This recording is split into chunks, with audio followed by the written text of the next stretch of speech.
Are two Turing machines equivalent? In other words, do they accept the same language?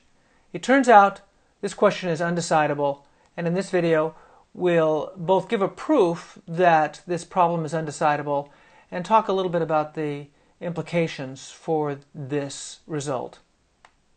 As always, we express problems in the form of languages, and so here is the theorem itself expressed as a language. The language is the equivalence of Turing machines, and the language is undecidable. So, given the description of two Turing machines, do they accept the same set of strings? Is the language described by M1 the same as the language described by M2? That's the definition of equivalence of Turing machines. And this language is undecidable. Given two Turing machines, you could start running them in parallel and try all possible inputs, and if you ever found an input that was accepted by one and rejected by another, you would have proof that they're not equivalent. But if every string is accepted and you can't find any that are rejected, then you might go on forever. So that's why this language is undecidable. In plain English, what is this theorem saying? Well, remember we've talked about the Church-Turing thesis that the idea of a Turing machine accurately captures the idea of an algorithm. Given two programs or two algorithms, you cannot compare them to see whether they will do the same thing. In general, any algorithm to compare two programs might not itself terminate. Any correct algorithm to compare the functionality of two programs will sometimes fail to halt. The problem is undecidable. In some cases, you may be able to quickly determine that two programs are different. And in some cases, you may be able to prove that they really are the same. For example, if you're given two Turing machines, and the two Turing machines are exactly identical, the descriptions are character by character identical to each other, then I think you could see quite clearly that they're going to accept the same language.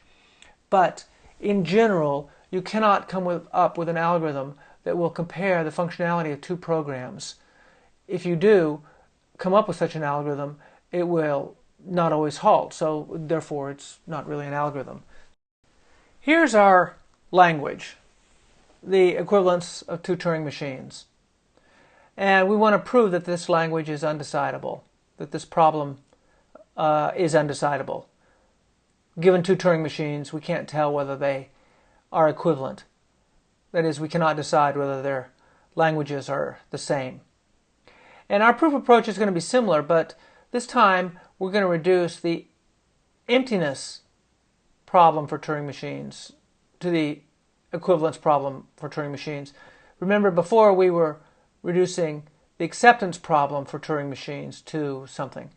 And so now we're reducing a different problem that's already known to be undecidable. In our previous video, we showed that the emptiness test for Turing machines is undecidable. So we already know that ETM is undecidable.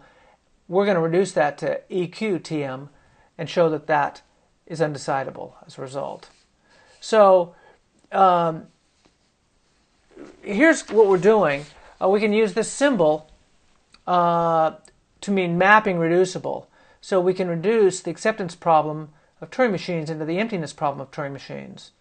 That's what we did in the previous video to prove that ETM was undecidable. Now, in this proof, we're going to reduce ETM to EQTM. So there's a sort of transitivity thing going on here. And we use this symbol for mapping reducibility. It means we can perform the transformation of one problem into another. And this transformation has to be done using a computable algorithm. Remember what we said a computable algorithm was. It's an algorithm that can be executed by a Turing machine that always halts. So let's be careful about the logic of this proof. We want to show that EQTM is undecidable. Okay? So what we're going to do is we're going to assume that we have a decider, that we have R, which is an algorithm to decide the equivalence of two Turing machines. And we're going to show that if we did have that, we could construct a decider for the emptiness test of two Turing machines. That's S. But we know that ETM is undecidable, so S can't exist.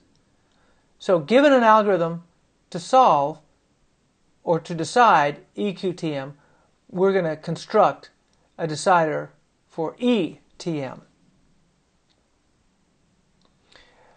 So to test whether a Turing machine accepts anything at all, the algorithm S would take as input a description of a Turing machine, and then that algorithm will decide whether the language accepted by that Turing machine is empty or not.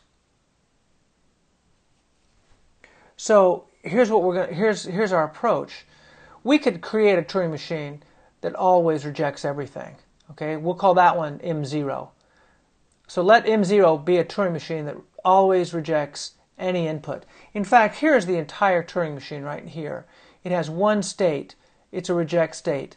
That's also the initial state. The transition function is empty because there's only one state in the whole machine. So clearly whatever's on the tape is completely ignored, and this thing just rejects instantly. Okay, so M0 is a very small, short, sweet Turing machine that rejects everything. And its language is clearly the empty set. Okay? So algorithm S takes a Turing machine or the description of a Turing machine on its tape and has to either accept or not. So what we're going to do is assume that M is on the tape and then write a description of M0 directly after that. And then we've got an algorithm R, okay, to decide whether two Turing machines are equivalent.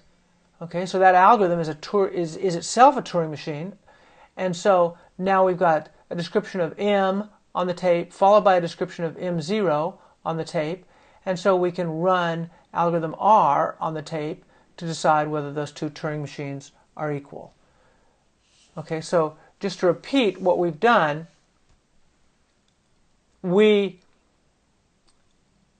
wanted to show that the equivalence of two Turing machines is an undecidable problem.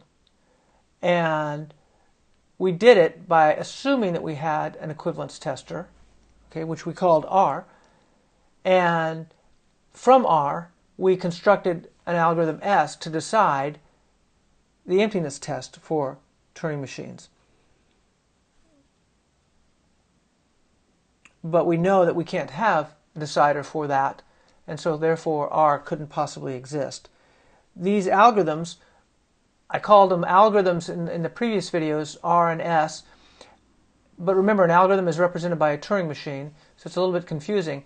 This proof here makes the Turing machines, the algorithms look a little bit more like Turing machines because it talks about what's on the tape for algorithm S. So we've just shown that we can't compare two algorithms to see whether they do the same thing or not. And this has some implications in the world of proving programs to be correct, and I wanted to kind of make the connection there. So in this slide I have my very short introduction to software engineering, which is that to write a program, you start with an idea of what you want the program to do.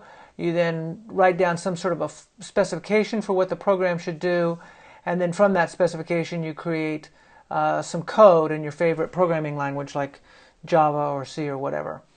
Okay, so let me talk a little bit more about that.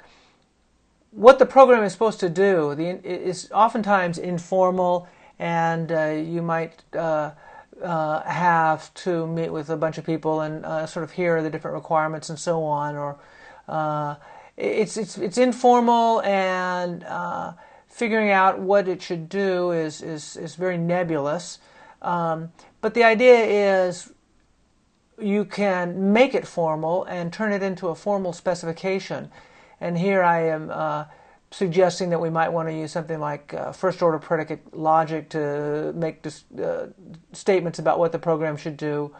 Or we might have some sort of a formal specification language.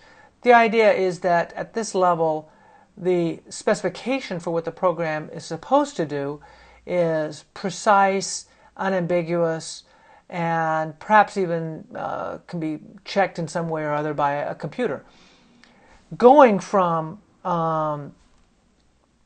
the idea of what the program should do to a formal specification is a fuzzy topic. I just put subject to human error. Perhaps it's an art form.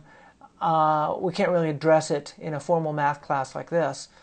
But once we've got a formal specification in some sort of a precise, unambiguous language, then we can talk about going to a program. Okay, we can express the algorithm in some language, C, Java, or whatever your favorite language is. And maybe that programming language can be verified somehow. Certainly we can run it through a compiler to see that it passes certain checks.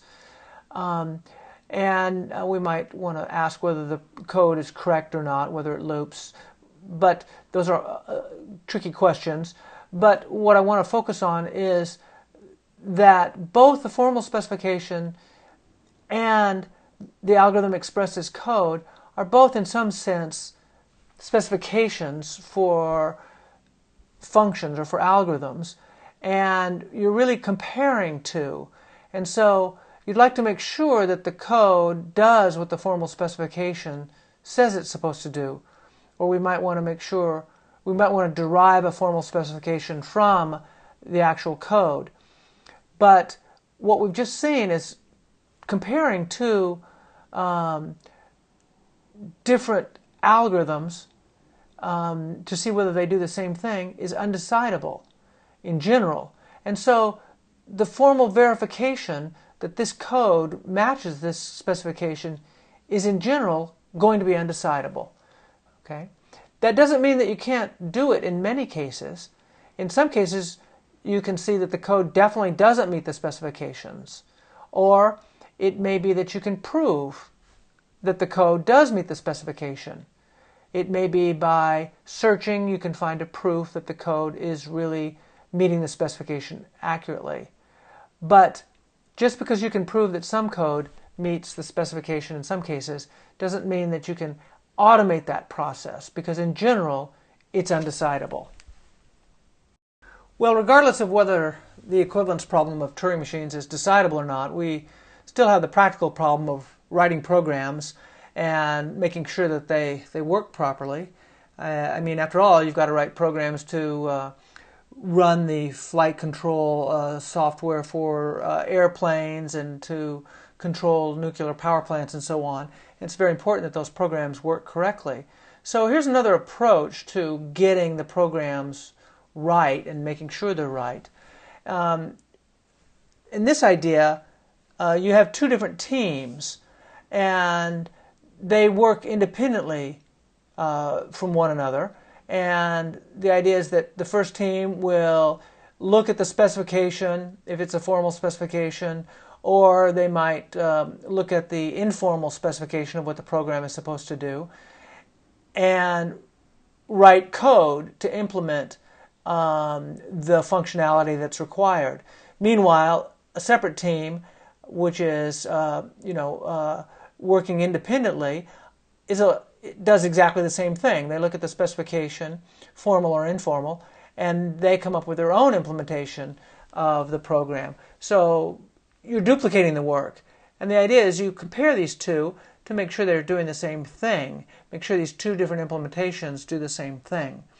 And so ideally we'd like to prove that these two algorithms are equivalent. But as we've seen, in comparing algorithms, the problem is undecidable. So we can't automate that task in all cases. Instead, what we do is we try to prove that these two implementations are identical. We try to prove that these two programs are equivalent and do the same thing. And to find a proof, we have a problem, a search problem, so we have to possibly use human guidance to direct the search. There are some proof systems that can wander around looking for proofs. Of course, they can't always find them if they exist because of this undecidable problem. But looking for a proof that these two implementations are identical can itself be quite useful. If you can prove that they're identical, then that's great. If you have trouble proving that they're identical, then it may be that they aren't identical. And in the course of creating a proof, either a proof that the code implements a formal specification or that one implementation is equal to another implementation, if you have problems in finding a proof, it could indicate that the proof doesn't exist because they're not there, or it might also uncover ambiguities or uncertainties in the specification. And if the specification is not formal, it may also uncover a lack of detail in the specification.